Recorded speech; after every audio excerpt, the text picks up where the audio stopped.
Sayali Surve love जिहाद आणि छळ प्रकरणातील आतिफ तासेला पालघर पोलिसांनी बेड्या ठोकल्या आहेत। पालघरच्या मनोरमध्ये जमीन बळकावणं आणि जीवे ठार मारल्या प्रकरणी दाखल गुन्ह्यामध्ये तासेला न्यायालयीन कोठडी सुनावण्यात आली आहे।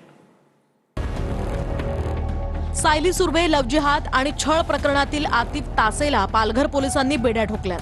पालघर मनोरमध्ये जमीन बळकावणं आणि जीवे ठार मारल्या प्रकरणी दाखल गुन्ह्यात आतिफ तासेला न्यायालयीन कोठडी सुनावण्यात आली आहे। सुप्रीम कोर्टानं जामीन अर्ज फेटाळल्यानंतर फरार असलेल्या आतिफला मुंबईतील कांदिवलीतनं स्थानिक गुन्हे शाखेनं ताब्यात घेतलंय। या आरोपीवर इतर जे काही गुन्हे दाखल आहेत त्या सर्व युनिट सोबत आम्ही संपर्क साधून त्यांनाही ही माहिती आम्ही पुरवणार आणि त्यांची पुढची अटकेची प्रक्रिया त्यांना करण्यासाठी आम्ही तशी विनंती करणार आहोत।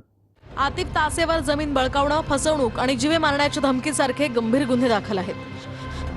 तर दुसरीकडे स्वतः सायली सुर्वेनं समोर येत आपल्या अपहरणाच्या अफवा फेटाळून तक्रार मागे घेतली आहे। तर नेमकं हे प्रकरण काय आहे तेही पाहूयात। सायली सुर्वे ही 2019 ची मिस इंडिया अर्थ स्पर्धेतली सुंदरी आहे।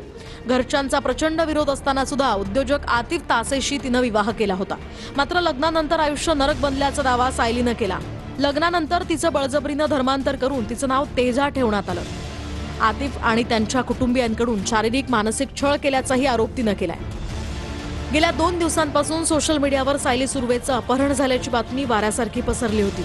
यावर सायलीनं अधिकृत स्पष्टीकरण दिलंय। सायली सुर्वे गेले 2-3 दिवस जी अफवा पसरली गेली आहे की मी किडनॅप झाली किंवा माझं अपहरण झालं, या गोष्टीवर मी स्पष्टीकरण दिलेलं आहे आणि त्यात मी म्हणाली आहे की असं काहीही घडलं नव्हतं।